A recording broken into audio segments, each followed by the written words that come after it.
Assalamualaikum warahmatullahi wabarakatuh. Bismillahirrahmanirrahim. Alhamdulillahilladzi anzala ala abdihil kitaba wa lam yaj'al lahu 'iwaja. Shadaqallahul azim. Alhamdulillahi rabbil alamin. Al-mukasyafa ghaibu lil fuqara ila siratin mustaqim. Fafahamnaha Sulaimana wa kullan ataina hukman wa ilma wa sakharna ma'a Daud al-jibala yusabbihna wa tayra wa kunna fa'ilin. Subhanaka la ilma lana illa ma 'allamtana innaka antal alimul hakim. La haula wa la quwwata illa billahil aliyil azim. Rabbi shrah li sadri wa yassir li amri wahlul 'uqdatam min lisani yafqahu qawli. Nurjali sifatullah, sifat menjadi kalamullah. Terangkan hati hamba-hamba Allah, terang seperti hati Rasulullah sallallahu alaihi wasallam. Allahu nurus samawati wal ardh, masalu nurihi kamishkatin fiha misbah. Al-misbahu fi zujajah. Az-zujajatu ka'annaha kawkabun durriyun yuqadu min syajaratin mubarakah. Yuqadu min syajaratin mubarakatin zaitunatin la syarqiyatin wala gharbiyah. Wala gharbiyatin yakadu zaituha yudhi'u walau lam tamsashu nar. Nurun ala nur, nurun ala nur, nurun ala nuri yahdillahu li nurihi man yasha' wa yadribullahu al-amthala linnas wallahu bikulli syai'in alim. Alhamdulillah. Bersyukur kita kepada Allah Subhanahu wa taala, limpahan kurniaan Allah, rahmat Allah, inayah Allah, hidayat Allah dan berbagai-bagai nikmat yang Allah anugerahi kepada kita. Yang sejak di alam roh hingga sekarang, nikmat Allah tidak pernah berhenti. Dan Allah Subhanahu wa taala menyatakan dirinya di sekalian alam ini, dan sungguh pun Allah Subhanahu wa taala tidak menyatakan, dan sememangnya Allah Subhanahu wa taala itu sentiasa cukup maha sempurna mengesakan dirinya. Hanya Allah Subhanahu wa taala yang tahu memuji dirinya sendiri, tanpa dia perlu untuk menjadikan sekalian alam ini. Dan sesungguhnya sekalian alam ini adalah menyatakan diri keesaannya. Alhamdulillah, kita diberi kefahaman yang jelas dan nyata daripada Allah Subhanahu wa taala.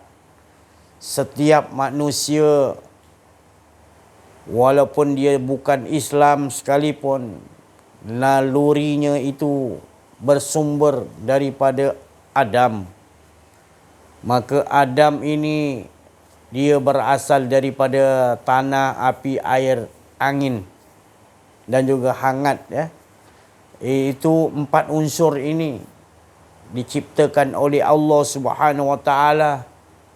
Citra dia tu adalah bentuk yang Allah Ta'ala sendiri yang membentukkan. Ya, asal nama manusia, tak kira lah, semua berasal daripada Adam. Dibentuk oleh Allah Subhanahu wa taala. Yang bentuknya saja yang Allah Subhanahu wa taala suruh malaikat-malaikat mengambil tanah, mengambil air yang suci, diadun menurut citra, iaitu menurut apa yang Allah Ta'ala kehendakkan. yang mana Allah memberitahu ciptaannya yang paling sempurna adalah laqad khalaqanal insana fi ahsani taqwim. Bayangkanlah, kita ni ciptaan yang paling sempurna berbanding dengan ciptaan-ciptaan yang lain. Maka kita ni berasal daripada Adam, yang mana ciptaan itu adalah ciptaan daripada Allah Subhanahu Wa Taala, yang Allah istiharkan seelok-elok, sesempurna-sempurna kejadian makhluk adalah manusia Adam. Tetapi apabila manusia ini tidak mengenal bentuk aja yang af'al kita ni adalah daripada af'al yang Allah Ta'ala sendiri plankan, dan tak ada plan penciptaan Allah yang paling sempurna melainkan manusia Adam tadi. Jadi mengapa kita ni berbalah-balah nak menyatakan apa sebenarnya? Sebenarnya tubuh kita Adam itu sendiri menyatakan adalah Allah yang menciptakan untuk penampakan kebesaran, keagungan, kesempurnaan Allah Subhanahu Wa Taala, untuk menjadikan tadi iaitu batang tubuh yang tegak seperti huruf alif, supaya nanti ditiupkan roh dari sisi Allah juga, supaya masuk sirullah tu tadi dalam batang tubuh berdiri Adam itu tadi yang tak bernyawa lagi. Maka roh masuk, maka masuklah di batang tubuh huruf alif Adam tu tadi. Dipanggil alif Allah, nyatakan Allah punya keakuan diri Allah tu lagi. Bukan dua, makna menceritakan keakuan diri Allah Subhanahu Wa Taala. Huruf alif tu tadi, rahsianya tadi. Tanpa huruf alif itu maka tak akan ada cerita-cerita tu. Ya. Inilah maknanya, yang mana manusia-manusia, tak kiralah Islam ke tak Islam, semua bersumber daripada itu.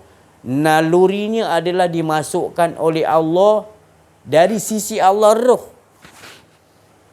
Maka kalau manusia yang bukan Islam ke, apatah lagi yang Islam, berbalah-balah tentang kekuasaan yang ada pada diri kita adalah kekuasaan alifullah, iaitu menceritakan diri Allah.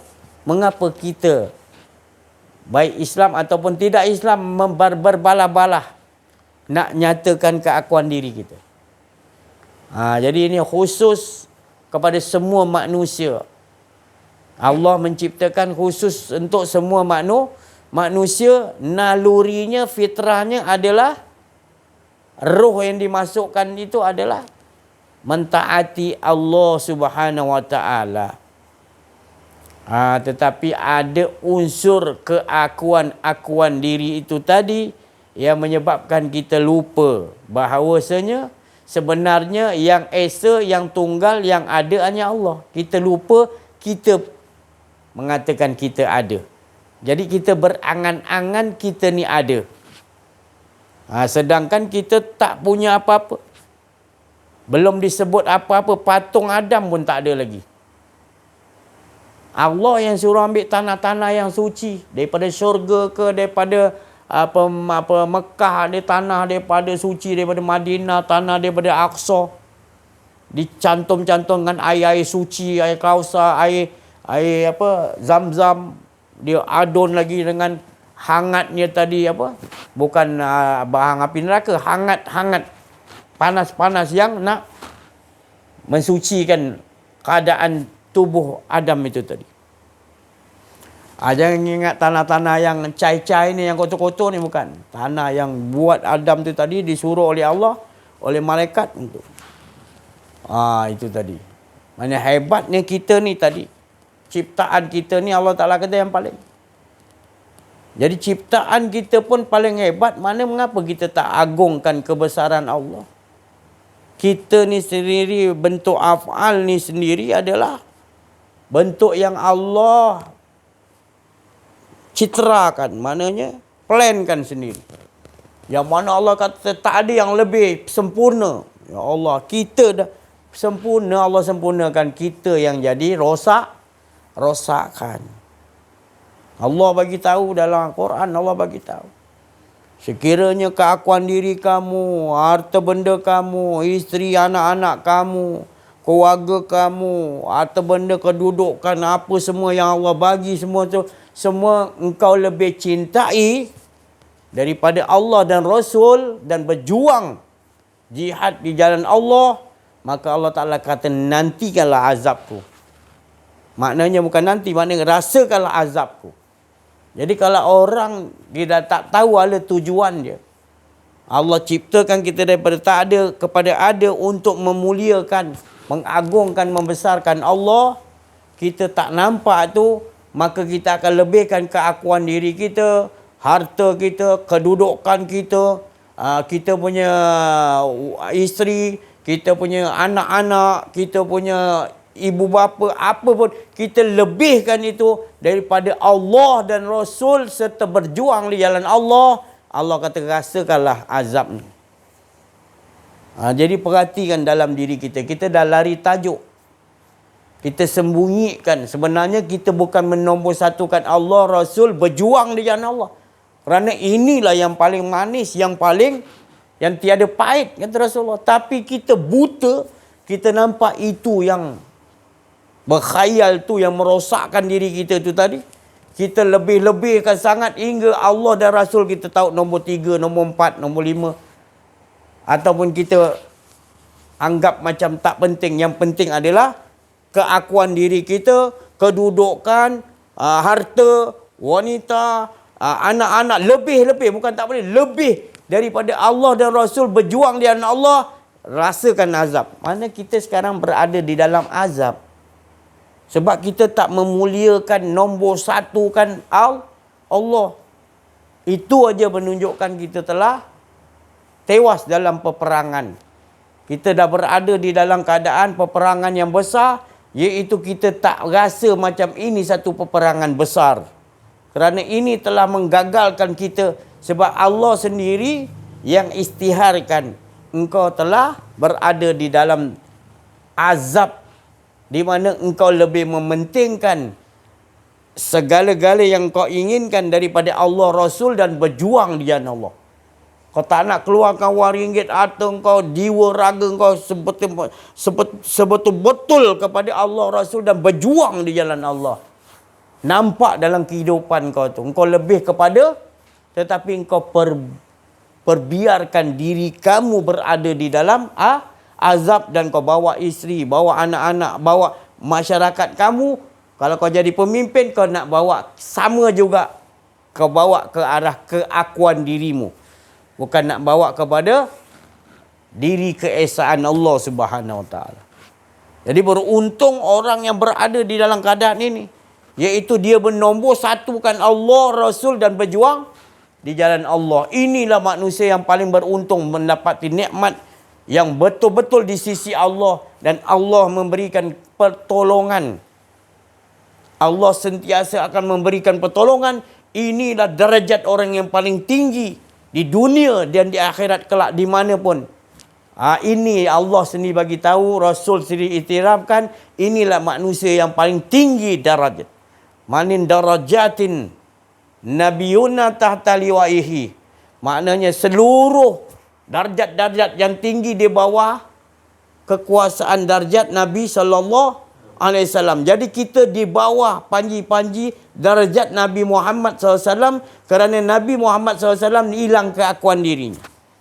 Para rasul-rasul, para nabi-nabi wali Allah hilang keakuan dirinya. Dia di bawah panji-panji Rasulullah SAW. Dan orang-orang para mursyid, orang-orang arif billah, mereka itu di bawah panji-panji Rasulullah Sallallahu Alaihi Wasallam. Di dunia lagi dia yakin dia telah mendapat kemenangan yang nyata Allah nyatakan pada dia. Dia hakul yakin. Jadi dia kesian melihat manusia-manusia yang tidak dapat. Dia dah nampak dah kerugian pada orang tu, dia dah nampak dah. Kerana dia ingat, dia dah sangka Dia dah melakukan ibadah, tapi hatinya masih menombor satukan akuan diri. Aku yang beramal, aku yang gini, aku dapat ni, aku dapat ni. Tapi Allah tu macam mana? Di dunia lagi dia tidak dapat Allah. Ni. Ya, Sayyidina Abu Bakar As-Siddiq sendiri sentiasa melihat Allah. Ini Sayyidina Abu Bakar As-Siddiq mewarisi, warisannya adalah Nabi Muhammad sallallahu alaihi wasallam. Huruf ya. Ya tu titiknya dua di bawah. Bersama dengan Rasulullah sallallahu alaihi wasallam di gua lagi. Di dalam kesusahan, Nabi di dalam kebenaran, hilang keakuan diri Allah. Maka Allah berkata kepada Abu Bakar, la tahzan, wallahu ma'ana. Jangan sedih sahabatku Abu Bakar. Allah bersama kamu. Mana Allah mengisytiharkan. Rasulullah tu al-haq, kebenaran, berkata kepada Siddiq, orang yang benar. Dalam keadaan dia tidak takut, dia tidak bersedih. Tetapi Rasulullah SAW mengetahui bahawa dia dalam kebenaran, tak ada keakuan diri, mengisytiharkan bahawa Abu Bakar tidak, dia la tahzan, tidak sedih. Dan sesungguhnya Abu Bakar yakin, Siddiq, kerana benar, dia tidak pernah ada rasa dia nampak yang lain. Dia merasakan Allah. Maka itu Sayyidina Abu Bakar berkata, tidak aku pandang sesuatu, segala sesuatu itu, melainkan Allah lah sebelumnya. Maknanya Sayyidina Abu Bakar seperti Rasulullah SAW. Sentiasa merasakan Allah saja. Tak ada yang lain. Dan Abu Bakar mentajalikan lagi bahawa tidak aku pandang segala sesuatu. Abu Bakar tidak nampak yang melainkan Allah. Itu yang dimaksudkan kita menombor satukan Allah. Bukan lagi nakkan upah ni, ganjaran ni, dijauhkan daripada azab. Itu boleh minta. Tapi yang mustahak sekali adalah kita jangan sampai keluar daripada maqam tu. Allah tu dekat, kata Rasulullah pada Abu Bakar ketika di gua tu. Jadi ya titik dua tu menyatakan Abu Bakar dan juga Rasulullah berada di dalam gua. Dan mereka saling antara kebenaran iaitu Rasulullah dan juga iaitu Siddiq. Dua-dua tu sebenarnya sama makamnya. Tinggal lagi Sayyidina Abu Bakar menghormati kepada Rasulullah, membiarkan Rasulullah mengatakan, jangan bersedih. Sebenarnya Abu Bakar sentiasa rasa tenang, sentiasa rasa dengan Allah. Sebab dia tidak dipandang segala sesuatu melainkan Allah lah. Maksudnya Allah lah, tak ada diri dia dah, Allah lah.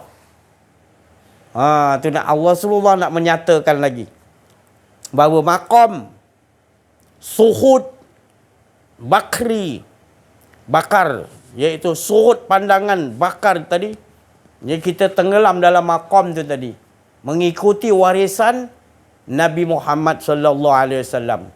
Jadi betul-betul warisan Nabi Muhammad sallallahu alaihi wasallam adalah Sayyidina Abu Bakar Siddiq. Kerana gelaran dia tu Siddiq, sentiasa membenarkan.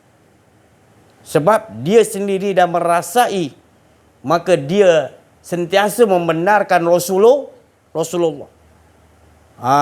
Ada yang mengatakan balik daripada Rasulullah SAW, balik pada Isra' Mi'raj. Abu Jahal dan abu-abu yang lain mengatakan Nabi Muhammad ni sudah gila.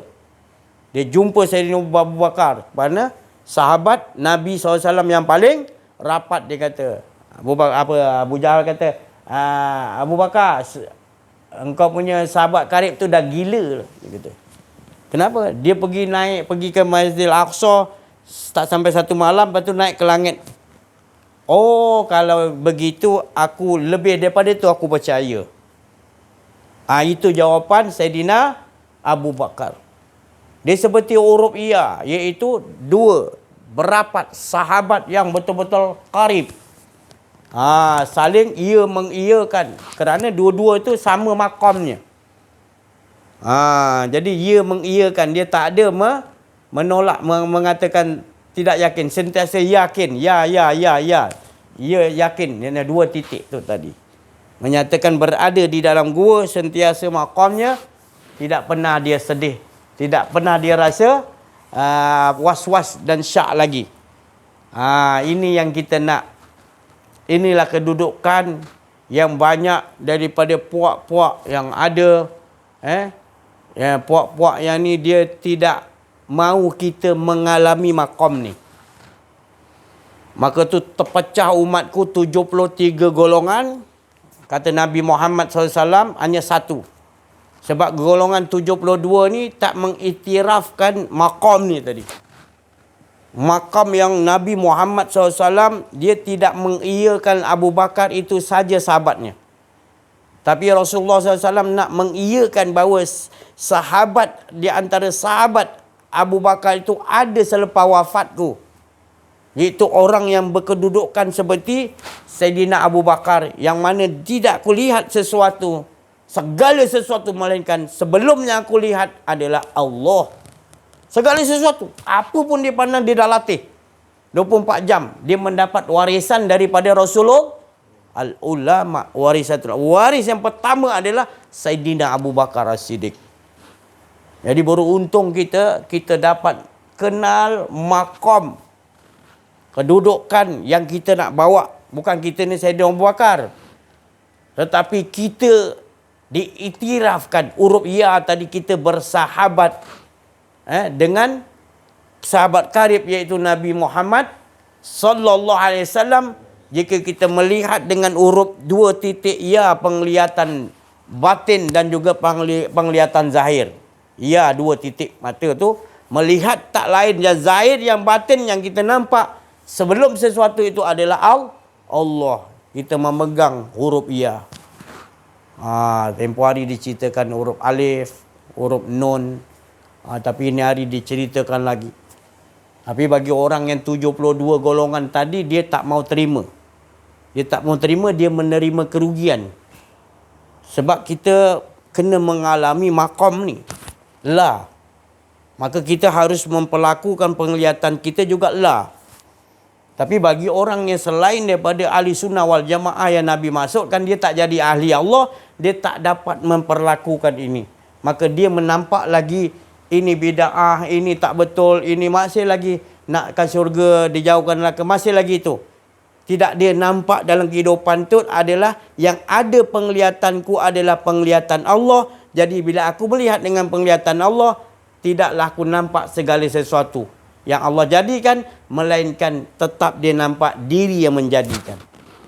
Sebab dia tidak mempunyai penglihatan. Penglihatan itu tertakluk kepada penglihatan Allah. Sebab dia mendapat warisan daripada warisan Rasulullah ketika di dalam gua itu tadi. Ini nak dipahami betul-betul. Siapa yang dapat faham betul-betul, beruntunglah dia. Kalaupun tak dapat, insya-Allah jadi dulu pendengar yang baik. Ini adalah satu kurniaan Allah yang paling besar. Yang mana tadi saya maksudkan, baru kita faham apa yang masuk dalam tubuh Adam itu tadi. Bentuk aja dah dimuliakan Allah, lalu dimasuk di sisi Allah rahsia roh, rahsia Allah dalam diri Adam itu tadi. Tak lain itu adalah nur sifatullah Muhammad sallallahu alaihi wasallam. Maka itu tak lain yang ada dalam itu adalah sirrullah, rahsia Allah. Maka suruhlah malaikat semuanya berkitar menghormati kerana kagumnya lihat makhluk, dan juga dalam tu tadi bersinar cahaya nur sifatullah. Maka malaikat nampak nur sifatullah berada di dalam itu, ditajalikan di dalam diri Nabi Adam alaihissalam. Maka betullah mereka berkitar menghormati, bukan menyembah, tapi menghormati sifatullah itu tadi. Tak lain sifatullah itu adalah nur Muhammad sallallahu alaihi wasallam. Itu yang harus kita fahami. Tapi bagi puak-puak yang tak mendapat warisan daripada Rasulullah ni, hanya dia dapat mengikuti, dia kata sunnah-sunnah Nabi yang lain, tapi dia tidak dapat warisan ni tadi. Jadi Nabi nak kita ni mendapat warisan daripada Nabi supaya kita hilang keakuan diri. Itu warisan daripada Nabi Muhammad SAW yang seperti mana dia berkata dengan Saidina Abu Bakar di dalam gua. Ya, jangan kau bersedih, jangan. Sebab Allah lah, maknanya Allah yang ada, semua tak ada.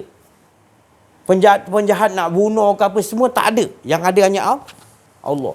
Jangan. Abu Bakar dia memang duduk makam tu, tapi Allah nak memberikan Nabi Muhammad keyakinan hakul yakin tadi untuk menjelaskan kepada kita cerita ni, supaya kita dapat meneruskan, mendapat warisan daripada Rasulullah kepada Sayyidina Abu Bakar, Sayyidina Abu Bakar kepada kita. Maka di situlah para rasul, para nabi, dia duduk di makom itu. Cuma jalannya tu tadi berbeza, tapi hala tujuannya adalah maknanya tanpa huruf alif akan terjadi huruf-huruf yang lain. Dan sekiranya huruf alif itu tanpa ada titik Nur Muhammad, maka tak akan jadi huruf alif tu tadi. Begitu juga titik Nur Muhammad itu terjadi tak lain daripada Nur Zat Allah Ta'ala. Dan tak lain semua itu menyatakan Nur Zatullah yang menyinari sekalian alam, sebenarnya jelas cukup menyatakan dirinya sendiri. Tak perlu dinyatakan yang lain. Tapi Allah nak menceritakan supaya ingin aku dikenali. Maka kita disuruh cari sampai ke situ. Bila kita kenal, maka Allah lah yang memperkenalkan dirinya kepada kita. Maka beruntunglah kita. Kita ni semua binasa. Tidak ada. Sememangnya kita tidak ada. Yang nyata hanya esa dirinya. Di situ, maka kita sampai kepada kita, ilmu ni, makom ni dipersendeguraukan ataupun dianggap sesat, dianggap pelik.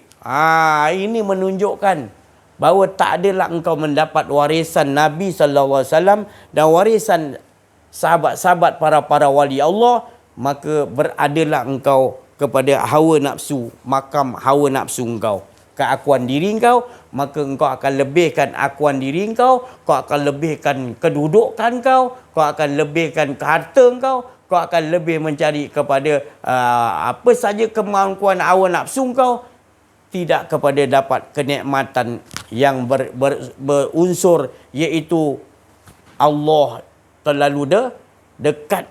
Maknanya la tahzan wallahu ma'ana. Jangan bersedih. Kita tidak bersedih, tetapi kita rasakan nikmat yang betul-betul, iaitu yang ada hanya Allah SWT. Jadi berbagai-bagai sudut cara yang Allah Subhanahu Wa Taala hari-hari memberitahukan kepada kita supaya kita mendapat hidayatullah dari sisi Allah laduni. Allah tunjukkan berbagai-bagai ilmu-ilmu kefahaman, mukjizat-mukjizat Allah kepada kita. Alhamdulillah, bila kita meyakini, kita ditambahkan lagi keyakinan di situ, maka tidak lagi ada lagi yang hendak kita capai, melainkan iaitu mengesahkan Allah Subhanahu Taala ini adalah yang paling nikmat daripada segala surga yang ada nikmat. Maka nikmat yang paling besar adalah nikmat pemilik surga tu yang kita idam-idamkan. Kalau masih lagi kita menampakkan terjalinya surga itu tadi, maka kita duduk di dalam itu. Nabi Muhammad SAW sudah masuk terlebih dahulu, dan Nabi Muhammad SAW pun dia tidak pun merasa lebih kepada nikmat surga tu, tetapi Nabi mengajarkan kepada kita, iaitu Allah tu bernombor satukan Allah, sebab aku dah reda, aku dah tahu semua nikmat-nikmat surga. Maka yang paling nikmat itu tetap juga pemiliknya tu lebih nikmat. Wa amma bi ni'mati rabbika fahaddits. Tak ada lagi nikmat yang lebih best melainkan rasakan Allah tadi. Sebab rasakan nikmat surga itu masih lagi keinginan kita. Jadi Allah tu menguji kita, mana kau nak nombor satukan. Kalau kau menombor satukan itu, maka engkau berada dalam kerugian. Tapi bila engkau nombor satukan pemilik dia, Allah tu tadi, Rasul dan berjuang di jalan Allah. Maknanya berjuang di jalan Allah setelah kita mendapatkan maqam ni tadi, hilang keakuan diri, dihilangkan Allah, memang betul memang kita tak pernah ada. Lalu kita ajakkan. Ini kata jihad. Ajakkan, berperang, ajakkan.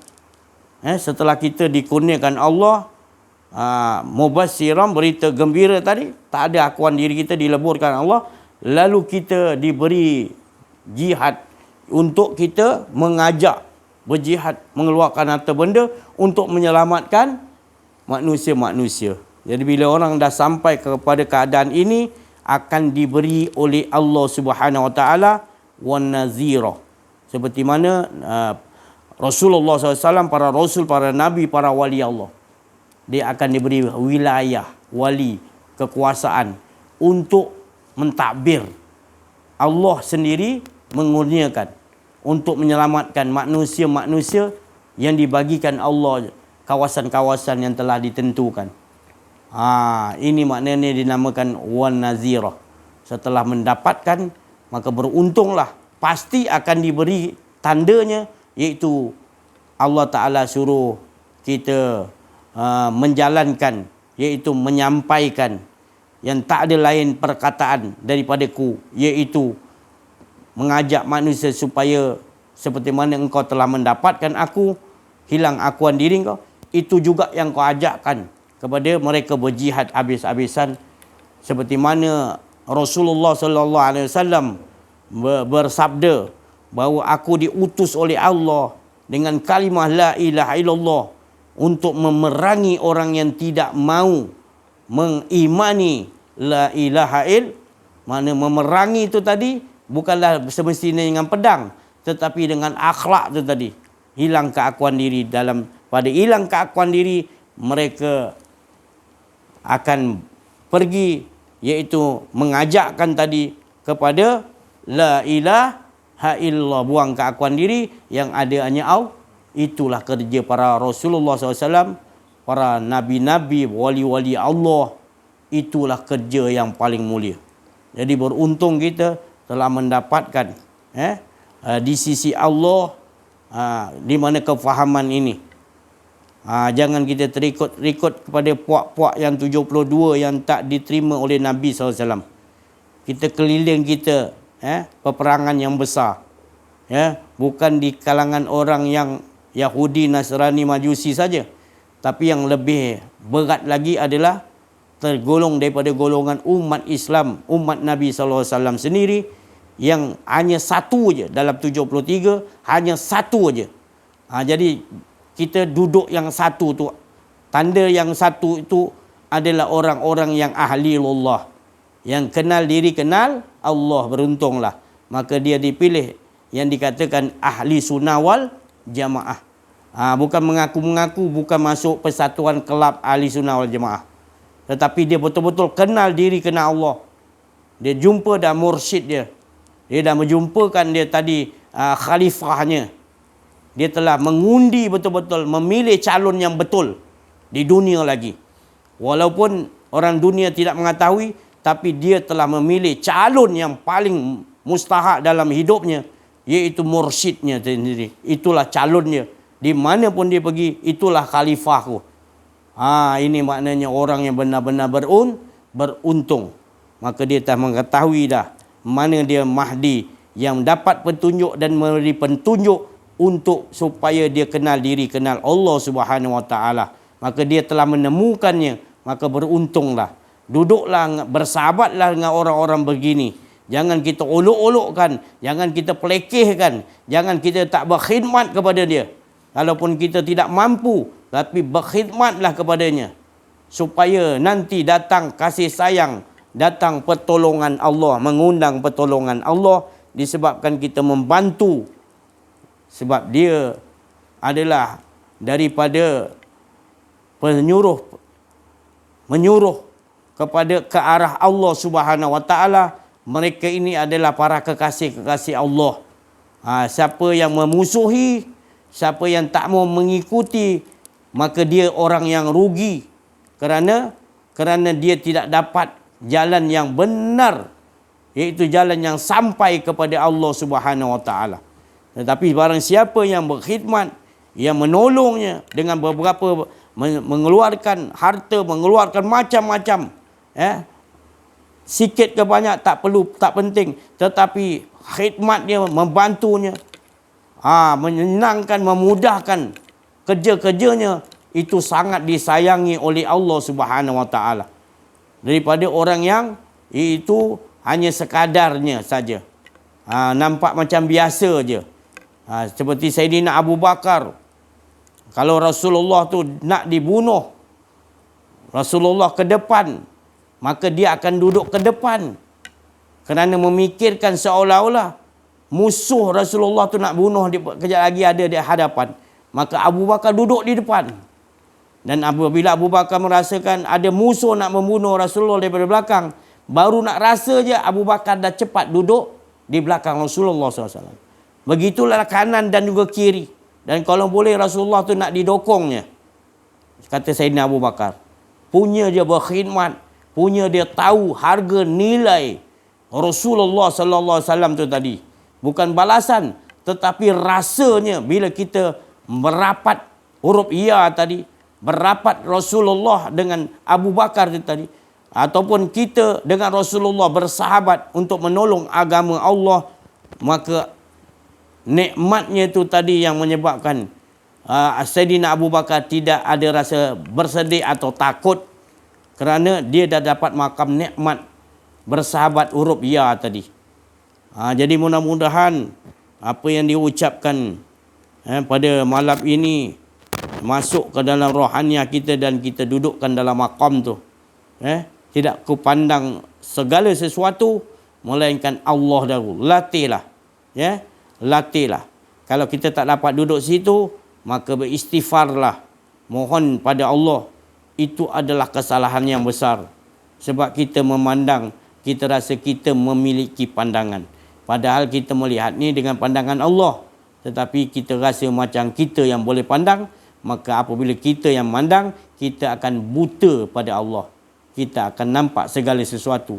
Kita tak nampak segala sesuatu tu Allah nyatakan adalah untuk menyatakan Allah.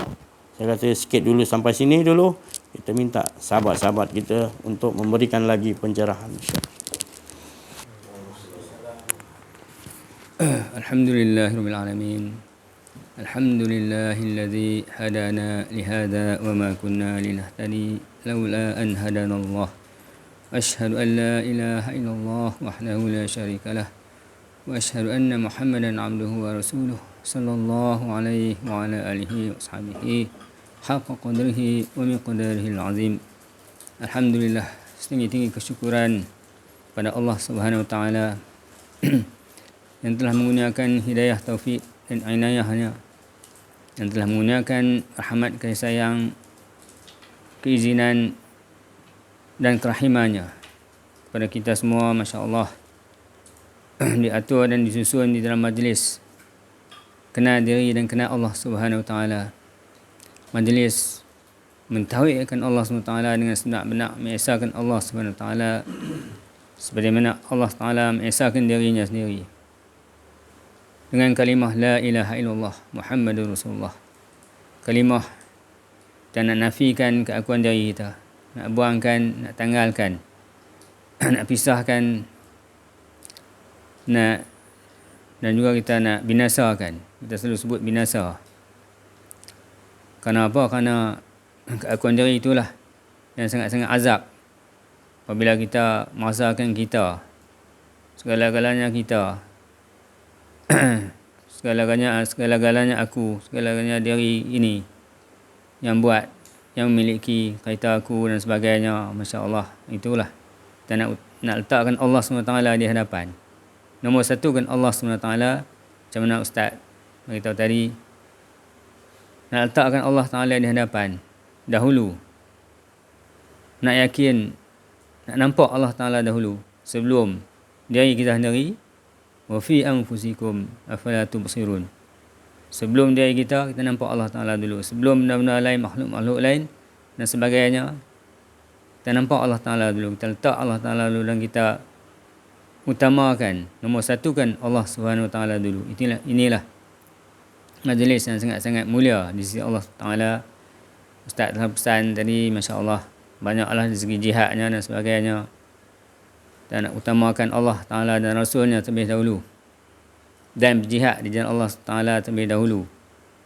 Beberapa perkara yang Allah Taala sebut dalam surah At-Taubah tu, qul in kana aba'ukum wa abna'ukum ikhwanukum, 8, kalau saya 8 perkara di dalam ayat tu yang kita duk utamakan, kita duk dahulukan, dan akhirnya daripada berjihad di jalan Allah SWT, maka tunggulah, fatarabbasu hatta ya'ti Allahu bi amrih, tunggulah sehingga Allah Ta'ala datangkan azab, balasan, dan juga azab seksanya. Masya Allah, na'udzubillah.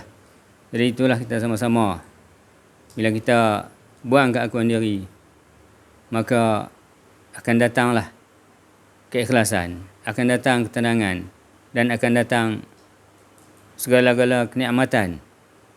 Dan kita akan utamakan Allah Ta'ala dan Rasulnya dan jihad di jalan Allah Ta'ala. Bila kita ajakkan, sampaikan ilmu ini, ilmu tauhid ini, ilmu mengenal Allah, mengenal diri dan kenal Allah SWT ini, sampaikan kepada keluarga kita, keluarga terdekat kita, jiran-jiran kita, dan sebanyak amal yang boleh, yang kita termampu. Jadi insya-Allah itulah sedikit peringatan untuk diri saya sendiri dan kita sama-sama, insya-Allah. Saya tangguhkanlah dengan wabillahi taufiq wal hidayah. Wassalamualaikum warahmatullahi wabarakatuh. Wala haula wala quwwata illa billahil aliyyil azim. Assalamualaikum warahmatullahi wabarakatuh. Alhamdulillahirabbil alamin wassalatu wassalamu ala asyrafil anbiya'il mursalin wa ala alihi washabbihi ajmain. Subhanaka la ilma lana illa ma 'allamtana innaka antal alimul hakim. La haula wala quwwata illa billahil aliyyil azim. Bersyukur kita kepada Allah Subhanahu wa taala, limpahan kurniaan Allah Subhanahu wa taala. Pada malam yang mulia ini dapat bersama-sama kita dikumpulkan oleh Allah Subhanahu wa taala, iaitu pertemuan bersama dengan Allah Subhanahu wa taala. Tak ada lagi merasai diri kita lagi. Jadi hala tuju kita, hidup kita ni, kita hendaklah menombor satukan Allah Subhanahu wa taala. Sebelum ni pun kita, saya sendiri memikirkan bahawa research diri kita ni, memikirkan bahawa dulu kita nombor satukan apa dulu sebenarnya? Keinginan kita. Utamanya keinginan kita, hawa nafsu kita, apalah keinginan kita. Banyaklah. Bila kita belajar benda ni, baru kita sedar bahawa memang banyak silap kita. Silap kita memang banyak dengan Allah Subhanahu Wa Taala. Alhamdulillah diperkenalkan oleh Allah Subhanahu Wa Taala satu step ke satu step. Dalam surah Al-Kahfi mengatakan bahawa fa'at ba'as sababah, dari satu bab ke satu bab. Bila kita mengaji benda ni, seperti yang diperkatakan sebelum ni kepada rakan-rakan YouTube, sahabat-sahabat saya yang mengikuti terus-menerus daripada awal sampai sekarang ni, sahabat Pak Lang sendiri, Abang Zafri, mengikuti juga. Jadi benda ni bukan kita nak streskan kepala kita supaya nak faham betul-betul, tak. Memang dia minat nak faham, tapi sebenarnya itu cakap fa'at ba'as, dia step ke step. Allah Ta'ala akan bagi step dari satu bab ke satu bab. Sebab apa kita nakkan Allah Subhanahu Wa Taala. Jadi kita menjadi pendengar yang baik itu pun adalah alhamdulillah, bersyukur. Semua daripada dia. Jadi bila dia beri faham, yang itu dikatakan, diperkenalkan, itu yang dikatakan wa ata'na, ketaatan, dapat ketaatan. Jadi kita olahan, saya nak cakap yang lebih kurang macam itulah saya nak cerita kan. Bukan nak kata susah juga nak faham kalau kita betul-betul tak tenggelam kan. Maksudnya kita betul-betul tak bertemu dengan guru, pembimbing, payah kita. Bukan sekadar kita kalau kata yang baca kitab lah kan. Tapi semua orang cakap kena ada guru kan. Jadi itulah, kita ada guru. Bila kita belajar, dan yang dikatakan mengajar pula. Itu salah satu dia. Kalau kita sebagai seorang bapa, dengar, belajar, lepas tu kita mengajar. Mengajar tu maknanya daripada dia lah kita nak sampaikan. Mubasyirah wa nazirah. sesuatu kabar gembira yang kita nak sampaikan supaya dapat sama-sama mengajak sama-sama kepada mengesahkan Allah Subhanahu Wa Taala. Itu yang manis, yang manis dari pahit. Jadi ialah kita pun yang di akhir zaman ni ialah bukan mudah kita nak dapatkan benda ni. Nak cari guru pembimbing ni bukan mudah. Tapi kita ialah kalau yang mungkin baru dengar kan, kita buat sama-sama kita berdoa, minta kepada Allah Subhanahu Wa Taala supaya istikharah dan sebagainya, supaya hajat dan sebagainya. Tak ada bahaya kita. Memang betul guru kita boleh belajar ilmu fiqh dan sebagainya, fiqh ke apa macam-macam lah kan. Kalau yang itu yang diceritakan itu lepas stop itu kan. Kalau sebelum 1924 1924 itu tak ada ijazah ke PhD ke master ke, mana ada sebelum 1924 tu, sebelum kejatuhan Uthmaniyah tak ada pun. Kita benda ni yang ditutup je sebenarnya. Lepas 1924 tu baru ada master PhD semua. Tapi sebenarnya tu ialah kalau nak dikaji lagi memanglah orang agenda dia tu nak menyatakan yang dia kata kasta-kasta tu. Dia kata kasta-kasta tu. Padahal Allah Ta'ala tak ajar kasta-kasta dalam kehidupan kita. Termasuklah kalau contoh badan beruniform contoh tentera kan. Ikut apa sebenarnya tu? British Army dulu lagi. Kan kasta-kasta nak ada masalah jumpa ni mesti ada saluran dia. Kenapa tak jumpa panglima terus? Maksudnya gitulah. Kan? Kenapa tak jumpa panglima terus kalau ada masalah contohnya kan. Kenapa? Itu kita nak cakap kan. Nampak tak dia punya permainan dia, agenda dia. Kita ada masalah, terus kepada Allah lah. Terus kepada Allah tu cara dia macam mana? Itulah. La ilaha illallah. Kita dalam kehidupan harian kita. Dalam kehidupan harian kita. La ilaha illallah. Bukan hanya menyebut. Kan? Sebut tak jadi apa pun. Kan? Sebut Islam. Bukanlah kata saya tak Islam. Maksudnya sebut tu Islam lah. Yes. Didaftarkan Islam dalam IC lah. Kan? Sekarang ni. Kan? Mak bapak aku Islam, atuk aku Islam. Yalah. Tapi kita kenalah belajar. Sama, saya pun sama juga. Kan? Mak bapak saya Islam, atuk saya Islam, moyang saya pun Islam juga. Tapi kita dah dapat tahu benda ni, kita yalah tadabbur la ilaha illallah. Dan kita sekarang ni yang dah dengar, insya-Allah mudah-mudahan Allah Taala bagi jalan. Kita kena cari macam mana cari. Memikirkan apa yang sahabat kita ceritakan tu. Kan? Bukan kita berbalah-balah, jadalah kan, berbalah-balah. Benda ni penting. Tak ada benda ni masalah kita nanti. Masalah. Kedajal nanti masalahnya. Kita pun dah ikut sistem dajal lah sebenarnya. Ya? Itulah. Rasulullah SAW anjurkan bahawa di akhir zaman 1400 tahun dulu dia cakap baca surah Al-Kahfi. Sekarang atas nasihat-nasihat ulama-ulama Rabbani, wali-wali Allah, guru-guru pembimbing, dah hari-hari dah kena baca surah Al-Kahfi. Hari-hari dah. Kan? Jadi itulah keadaan dia. Kita agak risau. Kita agak risau.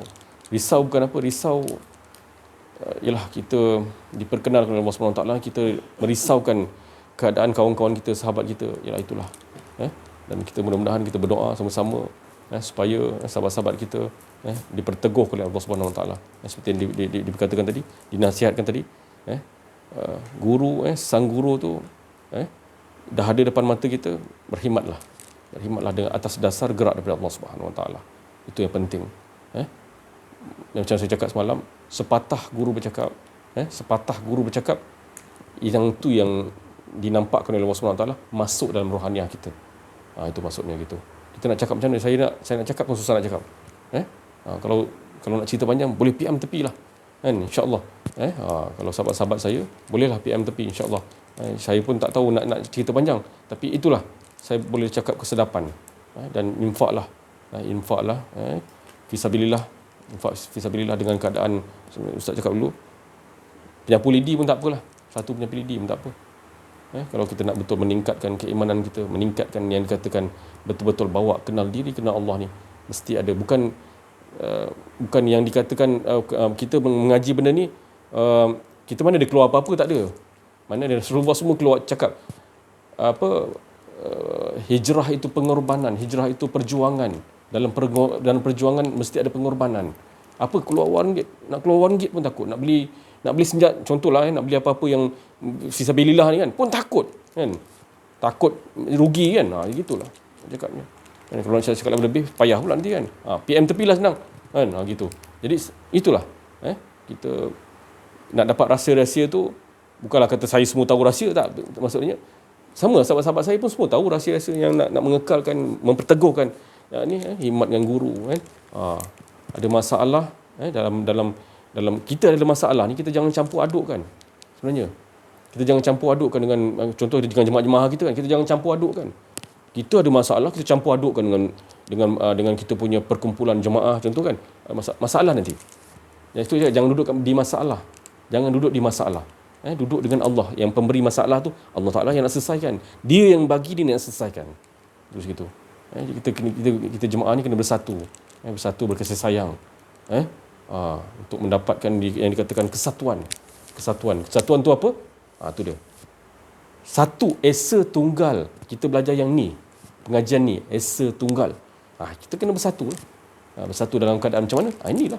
Kan? Sebatikan betul-betul diri kita supaya menafi betul-betul keakuan diri kita. Saya pun dalam perjuangan juga ni. Kena masuk medan, jangan keluar balik medan perang pula. Masuk terus menerus. Jatuh bangun, cedera ke apa, teruskan. Kan? Aku tak ada lain, Engkau ya Allah. Itu je. Cedera ke apa ke, aku tertumpu pada Engkau je. Aku harap Engkau je, bukan gerak aku pun, semua Engkau ya Allah. Engkau yang binasakan keakuan diri aku. Tak ada lain, Engkau juga ya Allah. InsyaAllah sekian daripada saya. Billahi taufiq wal hidayah. Assalamualaikum warahmatullahi wabarakatuh. La haula wala quwwata illa billah. Allahumma shalli alaihi wasallam. Frame kata-kata berbunyi seperti berikut. Cintakan kepada manusia, manusia akan mati. Cintakan kepada haiwan, haiwan akan pupus. Cintakan kepada tumbuh-tumbuhan, tumbuhan akan layu. Cintakan kepada Allah SWT, itulah cinta yang kekal abadi. Jadi sampai sekarang teringat, tapi apabila kita diuji dengan sesuatu, dengan yang kita sayang, Allah ambil balik, kadang-kadang kita sampai tak redha, malah kita mempersoalkan balik kenapa Allah ambil balik orang, tambah-tambah kalau orang yang terdekat dengan kita lah. Jadi siang tadi kawan saya yang baru kehilangan suami 10 hari lepas meninggal mengejut, di usia 40-an. Dia kata dia redha di mulut lah, dia kata dia redha, tapi setiap hari merintih, macam tak redha lah. Jadi di sinilah perlunya kita seorang guru, maknanya guru yang dapat membimbing hati kita ni untuk menomorsatukan Allah dalam hidup kita. Jadi kalau tak ada bimbingan, tak ada guru, kata-kata yang dah daripada kecil kita tengok pun kita takkan ingat lah. Kita menafikan, kita rasa macam Allah tu mempersoalkan apa yang Allah buat kepada kita. Jadi saya nasihatkan dia, saya kata kadang-kadang orang nak menjaga perasaan bila si Balu kehilangan orang tersayang ni, kata tak normal lah tu, ingat orang yang sayang. Sebenarnya 3 hari je dalam Islam untuk orang kata berkabung. Tapi kalau dah selepas daripada tu dah orang kata terlebih terbawa-bawa dengan perasaan lah. Jadi sebenarnya ajaran yang dibawa oleh guru kami ni adalah sentiasa mentauhidkan Allah dan mengesakan Allah 24 jam. Jadi untuk mengamaliahkan tu bukan dalam masa sehari, dan sentiasa kena diingat-ingatkan, sentiasa hidup dalam berjemaah, maknanya sentiasa diamalkan. Jadi bila kita tinggal je berjemaah ni, lama-lama makin hari makin lupalah. Jadi saya terkesan tadi dengan baik-baik perkataan daripada Ustaz yang mengatakan kita ni berhikmatlah kepada guru kita. Bukan guru yang minta, tapi itu sebenarnya anjuran daripada Allah SWT, daripada Nabi-Nabi kita. Saya ingat kisah pada Nabi bertanyakan kepada Sayyidina Abu Bakar, apa lagi yang kau boleh infakkan, wahai Sayyidina Abu Bakar. Sayyidina Abu kata dah habis dah, tak ada dah harta benda yang ada dengan dia, cuma tinggal Allah dan Rasul saja. Jadi apabila kita hidup dalam berjemaah ni, kita berinfak, kita bersedekah, Allah akan campakkan satu rasa kesan daripada kita bersedekah tu, bersedekah, berinfak, dan kita mendahulukan guru dalam apa jua keadaan. Jadi perasaan kasih sayang tu sebenarnya kasih sayang daripada Allah SWT. Jadi bila kita hidup dalam kasih sayang ni, rasa macam tenang lah, rasa macam kasih sayang daripada Allah. Jadi saya menyeru diri saya juga dan kawan-kawan di luar sana, carilah guru mursyid. Kami dah jumpa. Carilah guru mursyid yang dapat membimbing ke arah hidup dalam satu jemaah. Satu jemaah maknanya yang menjadi semua masing-masing menjadi tulang belakang, sama support. Jadi semoga kita terus kuat dan terus istiqamah dalam menghadapi dunia akhir zaman ni. Itu saja daripada saya. Mohon maaf atas tersalah bicara. Wabillahi taufiq wal hidayah. Wassalamualaikum warahmatullahi wabarakatuh. Apa yang diucapkan oleh sahabat kita, saudara-saudari kita tadi, semua tu daripada khatir Rabbani, daripada lintasan kesucian kudus daripada Allah SWT yang tak lain. Apa saja yang mereka saudara-saudari kita sebut tadi adalah daripada kasih sayang suci ikhlas untuk sama-sama mengajak kita mengesakan Allah seperti mana dan memang tetap sebenarnya Allah sentiasalah cukup dirinya mengesakan dirinya sendiri. Jadi alhamdulillah Allah membuat cerita demi cerita, termasuklah iblis itu sendiri adalah cerita-cerita Allah, di mana di dalam keadaan iblis tadi dilaknat oleh Allah, iblis itu mengatakan kepada Allah, iblis berkata kepada Allah, ya Allah, disebabkan engkau memurnikan aku skrip sesat. Gitulah dia punya tadabbur dia. Ayat tafsir dia lain, tapi ini dah ditadaburkan saya supaya faham. Maka disebabkan engkau memberikan aku watak skrip menyesatkan, maka aku mohon padamu ya Allah supaya aku dapat menghalangi manusia supaya tidak dia duduk di jalan yang hak, yang benar. Maka dia memohon kepada Allah. Skripnya adalah dia tu buat silap, tak mau mengaku silap, maka dia salahkan Allah. Dia kata Allah disebabkan engkau, dia faham juga tu, memberikan aku skrip qada dan qadarmu, bahawasanya dengan sebab itu engkau memberikan aku watak, maka aku akan menghalangi. Faham baik-baik perkataan ni. Aku akan menghalangi manusia-manusia supaya dia tidak berada di jalan yang benar. Iaitu apa? Supaya tidak dia dapat jalan mengenal diri, mengenal Allah. Dia halang-halangkan, itu yang paling nombor satu. Kau maksiat lain ke apa semua kau dapat goda ke, itu tak hebat lagi. Tapi kalau kita, iblis tu dapat menghalangi manusia tu daripada dia kenal diri, kenal Allah, cukup dia bahagia betul. Sebab sama macam dia juga. Maknanya dia punya tugas tu, skrip tu gitu. Jadi Allah bagi tahu engkau dipersilakan menjalankan skripku. Maknanya Allah Ta'ala kata silakan. Engkau berbuat tu atas skrip yang telah aku izinkan. Kalau Allah tak izinkan, dia boleh buat? Dia tak boleh buat skrip tu kan. Jadi Allah kata Allah izinkan. Tetapi engkau tidak boleh. Wahai iblis, kau tidak boleh. Aku bagi engkau skripnya. Boleh engkau pergi goda sesatkan. Jangan bagi dia mencari jalan kenal diri, kenal Allah. Tetapi bila orang tu dah kenal diri, kenal Allah, dia tu golongan yang ikhlas. Engkau tidak boleh berbuat apa-apa dengannya. Ya? Itu tadi. Orang bila dia kenal diri, kenal Allah, dia ikhlas. Ikhlas tu fana. Fana tu lebur, tak ada keakuan diri. Bila tak ada keakuan diri, memang betul lah nak goda macam mana. Itu Allah Ta'ala kata gitu. Jadi kalau nak selamat, Allah Ta'ala kata gitu. Harus kenal Allah. Jangan lari tajuk. Jangan yang lain. Kalau dah lain tu ambil, cepat patah balik. Kalau dah ambil ilmu lain, tak dapat ilmu Allah, kenal Allah, memang berat betul nak nak tukar tu tadi. Tu tadi. Tapi ibaratnya orang dah ngisap dadah, dia nak berhenti bukannya senang. Jadi orang yang dah banyak ilmu, banyak beramal, nak balik, nak patah balik, nak cari ilmu mengenal Allah, cukup sulit. Tapi kalau dia boleh berani, dia keluar juga, tinggalkan amalan dia. Bukan berhenti tak buat amalan. Kembali kepada buang keakuan diri. Jangan merasa ada amalan yang dia buat terus juga, tapi jangan rasa dia yang buat. Pergi mencari ilmu mengenal Allah ni.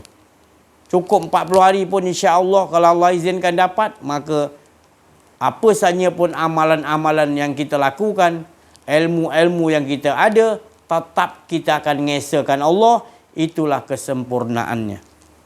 Beruntunglah. Jadi ini saya nak bagi tahu, maknanya kalau kita kata iblis tu nakal, jahat, maknanya itu tak jahat lagi. Sebab iblis dia derhaka, dia buat, dia ikut skrip Allah Ta'ala.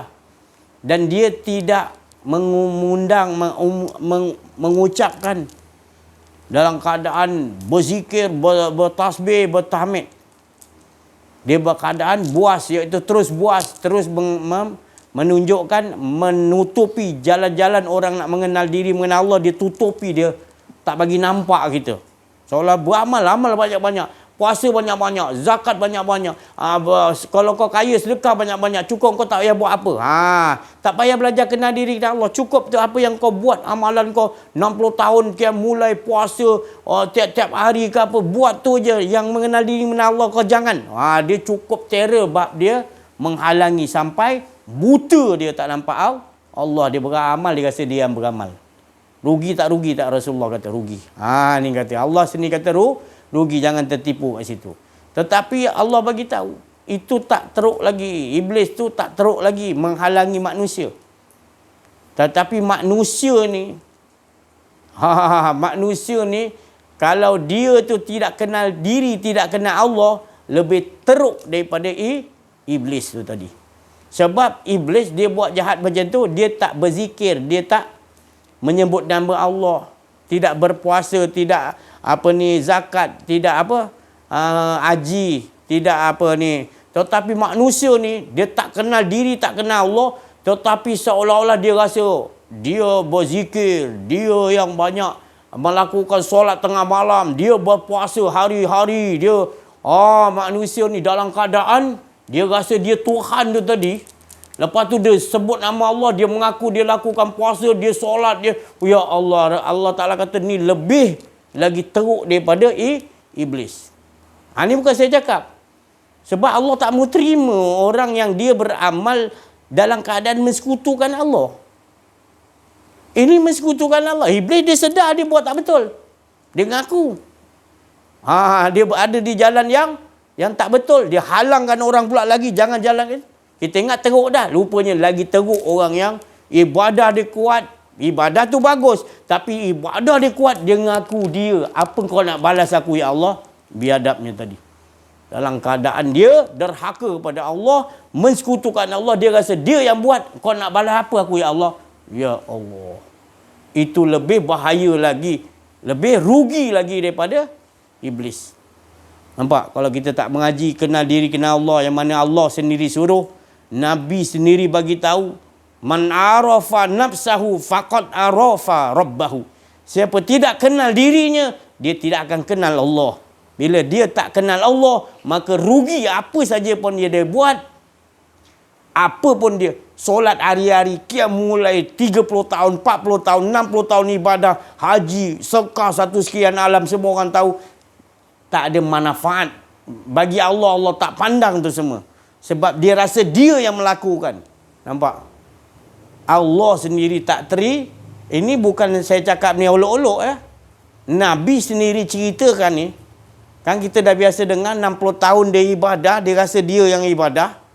Sejengkal lagi nak masuk syurga, betul?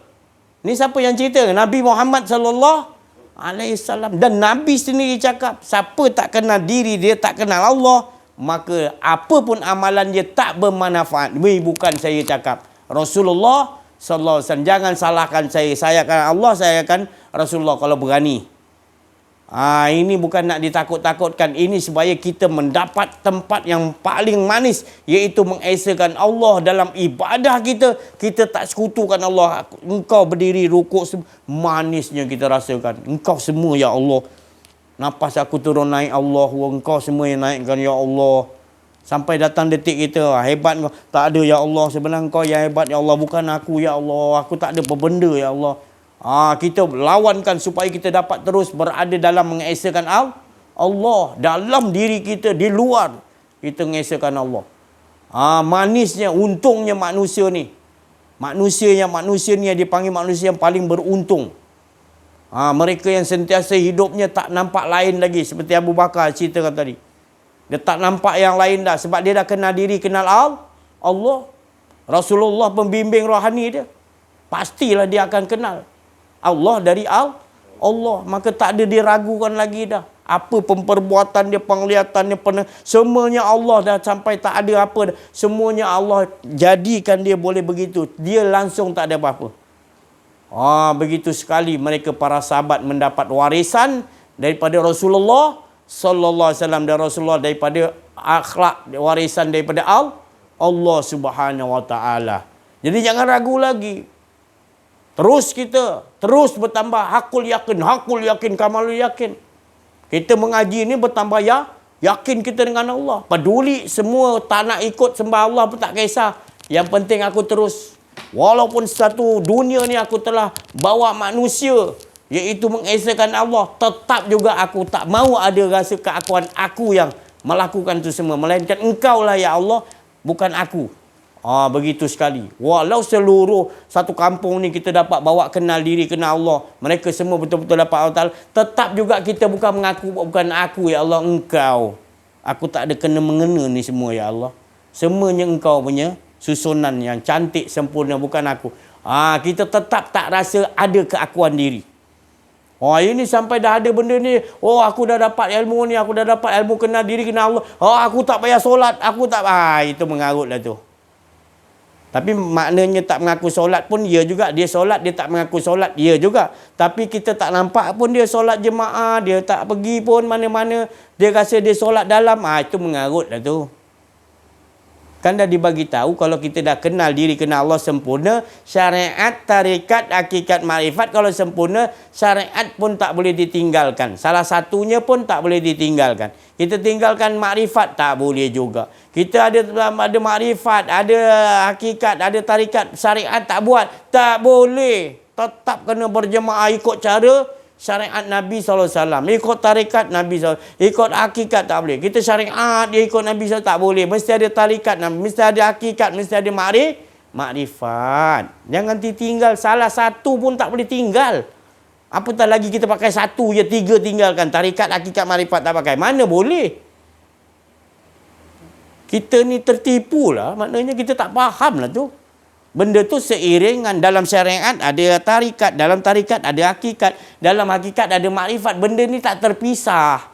Tapi kita mengaji tu tadi, kenal diri, tak kenal Allah tu, tak selesai. Gitulah jadi dia. Selagi tak selesai, selagi itulah kita celaru. Pergi mana pun kita akan celaru juga. Tak dapat keputusan yang melegakan kita dari sisi Allah. Tapi kalau kita mengaji semua-semua tu syariat, tarikat, makrifat, baru kita nampak benda ni tidak boleh bercerai. Tak boleh ditinggalkan salah satu. Walau makrifat kau dah 24 jam, syariat berjemaah, solat berjemaah bagi lelaki, solat tetap dijaga waktunya. Seperti mana Nabi SAW, para sahabat. Saya ingatkan banyak orang makrifat ni, bila dia dah faham ni semua, dia syariat dia tinggalkan. Siapa ajar tu? Sudahlah. Jangan nak berdolak dalih lagi dah. Kena solat kau lelaki. Waktu masuk sebelum azan, pergi masjid berjemaah. Sebab dalam tu ada syariat, ada tarikat, ada makrifat. Tak apa. Itu untuk orang awam bolehlah. Dia cabar pula gitu. Aku dah makrifat. Kau pergilah je. Kau tak cukup lagi kenal Allah tu. Kau pergilah solat. Kurang hajar kau. Berani kau cakap begitu. Ya? Berani kau cakap. Sedang Nabi SAW orang yang paling makrifat, masih lagi buat semua tu syariat, tarikat, makrifat. Siapa engkau? Berani engkau buat macam tu? Engkau tertipu. Masih lagi engkau dihalangi oleh iblis. Iblis masih lagi berjaya menghalangi engkau untuk mengenal Allah. Kalau engkau betul mengenal Allah, engkau pasti akan mengikuti qul in kuntum tuhibbunallaha fattabi'uni yuhibbukumullah. Ikut syariat, tarikat, hakikat, makrifat Nabi SAW. Bukan satu aja ikut syariat, keempat-empat. Bukan satu je ikut makrifat, saya hakikat, tarikat, syariat, kena ikut empat-empat tu. Baru betul. Ini jalan yang sebenar-benar. Maka ini, kalau kita tersangkut lagi, maka iblis masih lagi, akuan diri kau masih lagi tak lepas. Sebab iblis boleh menghalangi kau lagi, meninggalkan syariat, ataupun meninggalkan makrifat. Syariat kau tinggi, tapi makrifat kau kata tak payah tu tinggi sangat. Itu pun masih lagi iblis dapat menghalangi kau kepada Allah Subhanahu Wa Taala, kepada jalan yang benar-benar betul. Maka kau masih lagi terhalang. Sebab kau hanya syariat, tarikat, hakikat, makrifat kau tak ambil. Tak boleh juga. Itu tadi. Kena faham ni. Saya jelaskan betul-betul ni. Ya. InsyaAllah. Ini bukan tujuan nak menunjukkan apa tujuan dia, kasih sayang supaya sudahlah tu. Jangan duduk, masih lagi duduk dalam keadaan berkhayal. Rasa aku dah kenal diri, kenal Allah, tak payah lagi lakukan syariat ni. Ini orang awam ni tak kenal diri. Jangan cakap macam tu. Tu biadab tu. Itu kau tertipu kata-kata tu. Ya. Tu pulanglah balik, pulang betul-betul balik. Itu kau tak pulang betul-betul lagi. Keakuan diri kau masih menebal lagi tu. Sampai kau tak payah buat syariat Nabi. Siapa yang ajar? Nabi tak cakap begitu. Nabi kata keempat-empat ni kena ada. Salah satu pun tak boleh tinggal. Dia pesan kepada menantu dia Saidina Ali tu dan sahabat-sahabatnya yang lain. Jangan main-main. Mengaku-mengaku dah kenal diri, kenal Allah, tapi masih lagi syariat Nabi SAW kau tinggalkan buat selamba je. Jangan. Lepas tu kau kata aku dah dengan Allah. Engkau masih solat, engkau tak khusyuk. Kau gunakan buah engkau tu tadi untuk jatuhkan orang-orang yang syariat ni, konon-konon orang syariat dia tak tahu makrifat. Padahal engkau pun tak faham juga. Kalau kau dah faham betul makrifat, engkau kena sempurnakan syariat tu tadi. Baru betul makrifat kau selesai. Itu tadi ya. Sudahlah. InsyaAllah. Saya rasa cukup sampai sini. Terima kasih atas perhatian. Amalkan dalam kehidupan kita ni tadi. Sebab kekuatan kita adalah daripada Allah. Maka segala kekuatan tu Allah telah beri untuk tak lain mengesakan dirinya kembali. Ya, jangan kita maknanya meminta selain daripada tidak mengesakan. Melainkan kita nak hidup kita sentiasa 24 jam mengesakan Allah Subhanahu Taala. Tu. Terima kasih atas perhatian. Mohon maaf atas kekurangan, kesilapan. Wa'fu minkum dalam menyampaikan ada keakuan diri. Wabillahi taufiq wal hidayah. Assalamualaikum warahmatullahi wabarakatuh. Takbir. Sallu ala nabi. Allah salli ala Sayyidina Muhammad wal akhirin.